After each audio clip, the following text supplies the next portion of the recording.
Hey, everybody, it's Chris Mahan. Welcome to another Lead Team podcast. If you are new to this podcast, thank you very much. If you are a returning viewer, listener on Spotify or here on YouTube, thank you. Thank you very much.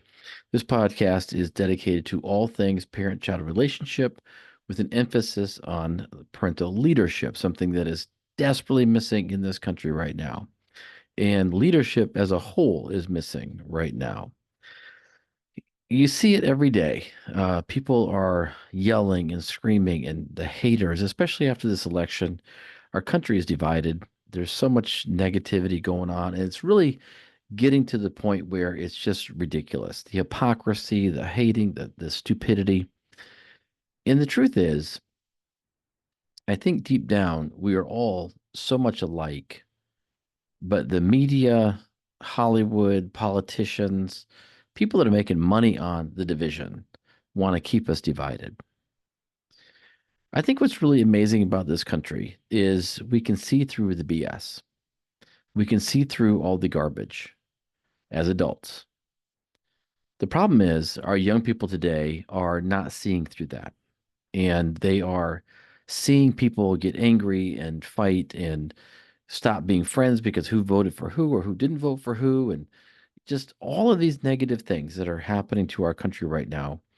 And our young people are seeing this. And it's absolutely depressing to me because our young people are the future of this country, and our young people need leadership. Leadership is something that we talk about in business all the time. We talk about it in the military. We talk about it in the corporate world. We talk about it in schools. Leadership, leadership, leadership. But what does that mean to be a leader? What does it mean to be someone that people look up to and or want to listen to? Not because they're forced or coerced, but because they really genuinely like what you have to say. It's incredible to me that with all the years of leadership training, leadership schools, leadership development, we still have millions and millions of people every day who just flounder. They flounder. I don't know why, they just do. And part of that is a mindset. The victimhood mindset that has been allowed to foster and grow in this country and just fester over to a boiling point where everyone thinks they're a victim, everyone thinks that they can't do something, everyone has this negative fixed mindset belief system. It is just absolutely amazing to me how many people believe that they can't do something. Everybody has an ability. I work with young people with disabilities, diagnosed disabilities. And the first thing I tell them is two things. One, we don't say can't. In my classes, my workshops, we don't say can't. Two, we don't say disability. Disability means that you don't have an ability or something's wrong with you. Everybody has an ability. Yours might not be the same as mine and vice versa. That's fine, but you still have an ability. Helen Keller had abilities. People that miss legs and have missing arms have abilities. People that can't see have abilities. People that are deaf have abilities. So this idea that if something isn't quote unquote perfect, then there's a disability. And unfortunately, that mindset has carried into the mind of millions of people. We have a great nation. We have an amazing opportunity to do some incredible work in this world. Our country is one of the most giving, one of the most welcoming. One, and I know. Oh, we're going to deport everybody. You know what? Come in the right way. How about that? I know people that have come in the right way, and trust me, they love this country, and we welcome them. They did what they had to do. Some of us weren't fortunate enough to be born here. Okay, I get it. So I don't want to hear like, oh, we're such a mean racist country. No, no, we're not.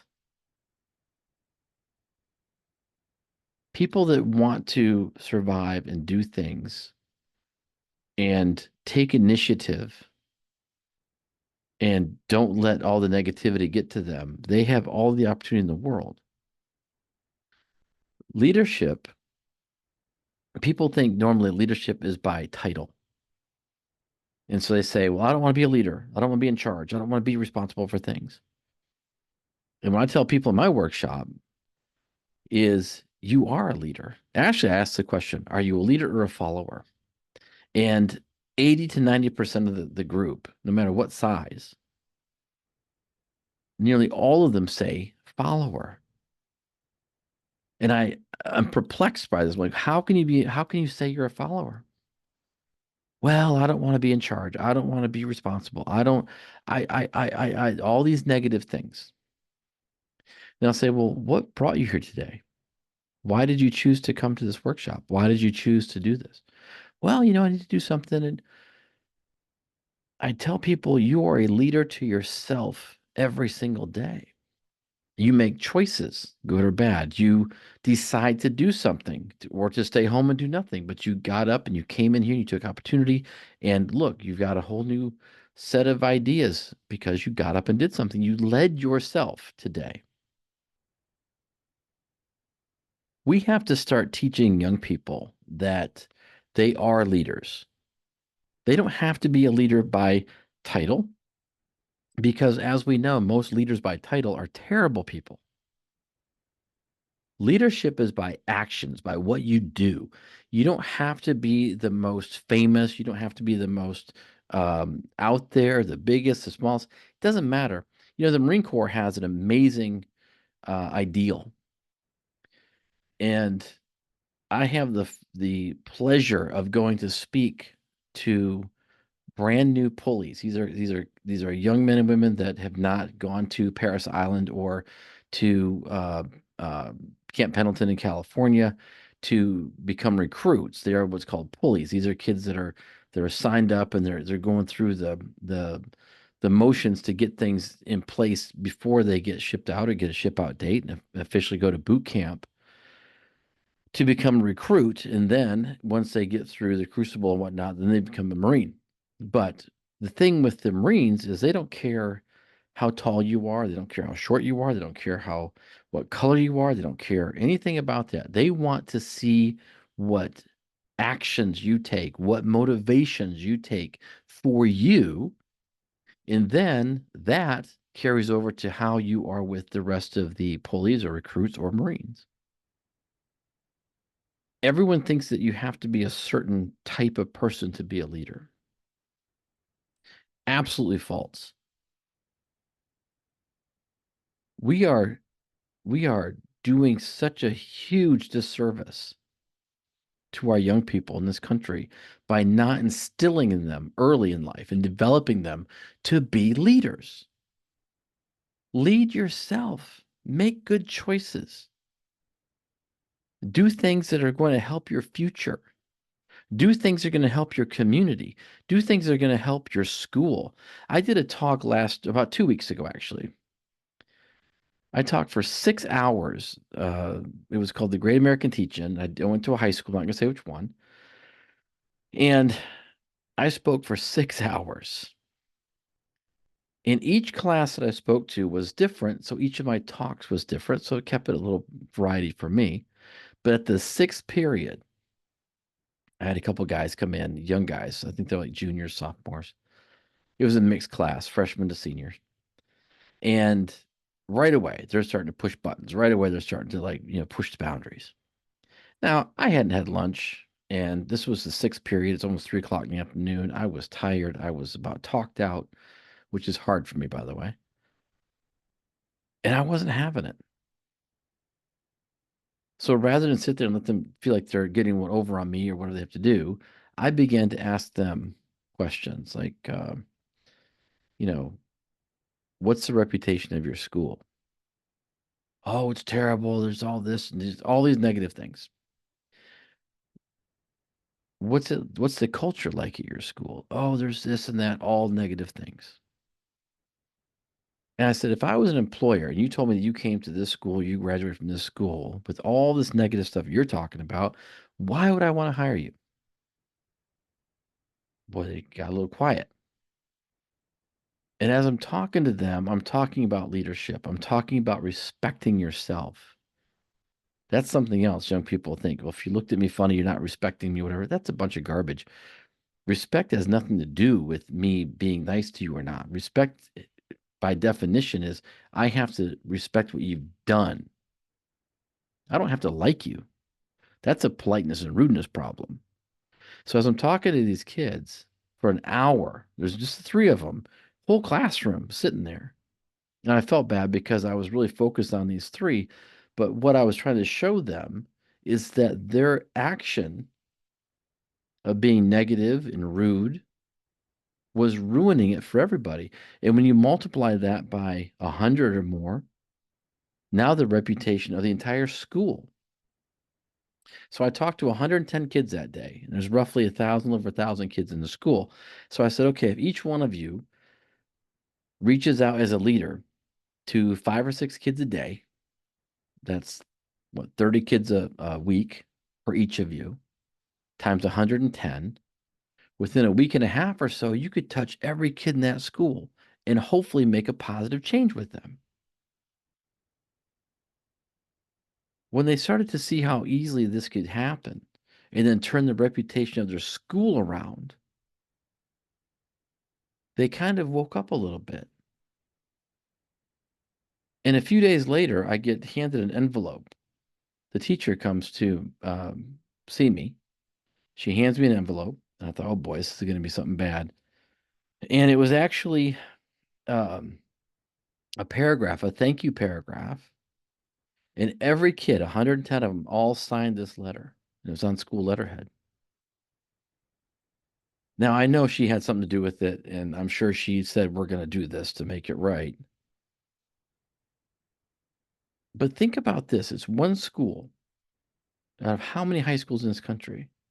If we began to teach leadership to just one class, and that class had it taken upon themselves to reach out to 5 or 6 kids throughout the week, think what could happen in a year at that school. This school has a horrible reputation. This school has um, a culture problem. I walked through the commons area and it was like pride and respect and da da da. And I'm in the classroom. I said, you have all these mottos written, but it doesn't mean anything because you don't believe it, because you don't act upon it. We have all these mottos in our country. We want to be nice. Don't do the bullying. Be nice to each other. Do this. But we don't act upon it. It is time that as a country, we get back to the basics. I was just watching a video the other day from Kennedy, John F. Kennedy. I think it was 61 or 62, where he was talking about the physical fitness of the youth of our country. That you can tell a lot about a country by the physical fitness of its young people. And he wanted to start the presidential fitness program. He wanted our young people to be fit mentally and physically. Look at our young people today. How physically fit are they as a group? They're not. How mentally fit are they as a group? There's millions of young people on some pill, some type of pill to fix their anxiety or fix their fear or fix it. It's just it's masking. So back in the early 60s, Kennedy knew that our young people are that important, and we've let it just go away. It's horrible. Our young people today are failing, not just in schools, they're failing physically. There's a rise in diabetes, heart disease, um, obesity, mental issues. I've been doing this series on the psychology of the school shooter. And I've been talking with therapists, and I've been talking with school counselors and talking with parents. And it all boils back down to mental health. I know we've had issues in the past with mental health, but now it's at a crisis level. Kids are dying from suicide, drug overdose, Um, they're going to jail at 15, 16. They're committing heinous crimes at 14, 15, 16 years old. We have a problem here, and it's a lack of leadership. And that lack of leadership in the home, parents, you got to do better. You got to do better. No more excuses. If you have problems, ask for help. If you have problems, find a solution. If you're having a problem with a 15, 16-year-old, look back when they were 5 and 6 years old. This didn't just happen overnight. And when the kids get in trouble, we blame them. The schools kick them out. But if you look at what's happening now with the school shooters, parents are going to jail. Society has said, if you're not going to do it, we're going to do it. Your child's behavior matters to everybody. And if you're not going to take the time to actually put your own BS aside, your own ego aside, then society's going to say, fine, we're going to throw you in jail too. Look at Georgia. Look at Michigan. There's rules here, laws here in Florida that are changing. Law enforcement is not going to take it anymore. Society's not going to take it anymore. We've let so many things deteriorate for the last 15, 20 years or more to the point where we don't even know where it began anymore. But we know how to stop it. And we have to stop it with leadership in the home. That doesn't mean you go beat your kid and do all these things like we did 50, 60 years ago. There's actual ways to lead your teen, lead your children, to develop them from young ages. So when they hit 15, 16, 20, 22, they are ready for the world. They're mentally strong. Hopefully, you're teaching some financial literacy so they know how to deal with money.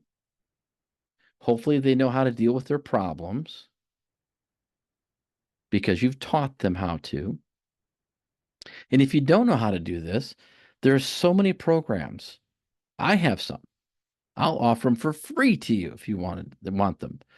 There's so many programs out there to help you lead and develop your children, your teenagers, your young adults. There's no excuse. There really isn't. Now we have all these dumb parenting things. We have the emerging adult. We have the eggshell parenting. We have the tiger parenting. We have the all these little nichey, goofy things for parenting. But what does it all boil down to? No leadership. Zero. And when something happens, when there's a catastrophic event, an overdose, a jail, pregnancy, dropout. Oh, I don't know how this happened. Oh my gosh. I just had no idea. Or the other way, I just don't know what to do. This kid, I've done so much. I don't know what else to do with them. You gave up? Hmm. You wonder why the kid is having a problem?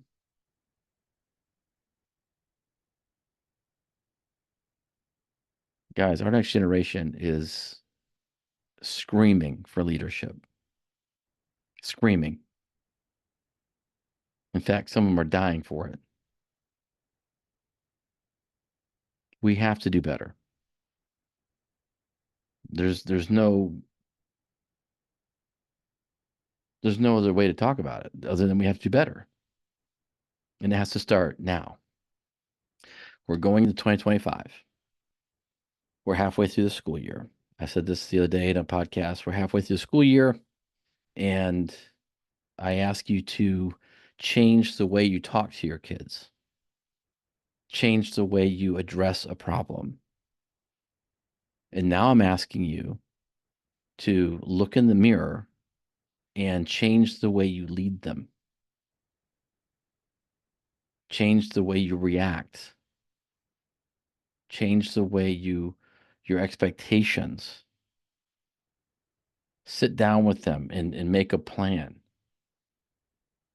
If you treated your kids, if your boss treated you the way you treat your kids, lack of communication, ordering, coercion, changing your mind all the time, not really having a direction, how long would you stay at that job? You'd be like, this place is nuts. I'm out of here. Well, your kids can't do that. They can't just leave their home. And when they're younger, the reasoning center of their brain, the prefrontal cortex, is not developed. We say 24, but now because of the lack of maturity in kids, I'm going to say it's older than that. So they don't really even know how to make proper choices. We have to set them up. We have to show them. We have to be that reasoning center for them. And if we're not even taking the time to do that, then they're just floundering. They're just floating in the breeze. It's terrible. It's absolutely terrible. And I've worked with hundreds and hundreds and hundreds of young people. And I've taught thousands and thousands of hours of workshops. And I'm telling you, it all boils back down to leadership. They want structure. They want you. They want to know that you have their back. They want to know that you have expectations, but you have to know how to set those expectations, how to put them in place, just like at a job. If you walked in your job every day and it was different, expectations are different, goals are different, uh, you'd be like, what is this place? This is chaos. It's toxic. It's crazy. And that's what kids live in. And because they're younger, because their brain is not ready for this type of thing, they are all reactionary. They're emotional. They're in survival mode. They're in constant fight or flight survival mode. So they lash out, they scream, they go sit in their room, they go away, they don't know what to do. And that's on us. That's on parents. So as we go into the rest of this year, going into the holiday season, make it a point in the next couple weeks. They're going to be home from school. Make it a point to sit with them, to talk with them, listen to them. That's more important. Listen to them. Don't sit and go, oh, what do you want to do? And then you brought in, listen to them. Make time for your children. Make time for your teenager. Time is limited. Use every ounce that we have, use every second, use every minute, use every bit that you have to make these young people prepared and to feel good and to feel strong emotionally, psychologically, physically. Go for a walk together. Kids model their parents. How many parents today are overweight and obese? A lot. Millions, actually. You can look at families and they're all overweight. And it's to me, there's no excuse. It's no excuse.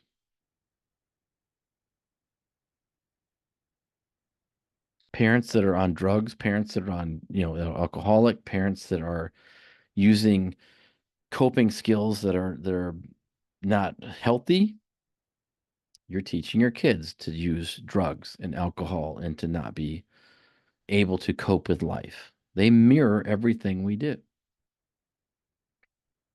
I said this the other day. You want them to change their behavior, you have to change yours. You want them to change the way they talk to you, change the way you talk to them. You do that, and you're going to see amazing, amazing results.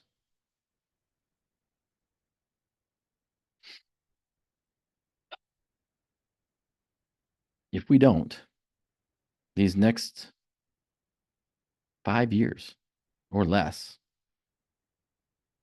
it's just going to compound and be worse. It's going to be worse. And our kids can't afford that. Our future of this country can't afford that. So, as parents, we have to be the ones to make this change. My name's Chris Mahan. If you guys have any comments, questions, you might have some comments. That's fine. I welcome them. Reach out to me at leadyourteen@gmail.com. It's leadyourteen@gmail.com. I'll be happy to help you. I'll be happy to send you the programs I have. I'll be happy to do whatever I got to do to help you help your family. All right. You guys have a great night. My name is Chris Mahan. I'll talk to you guys real soon.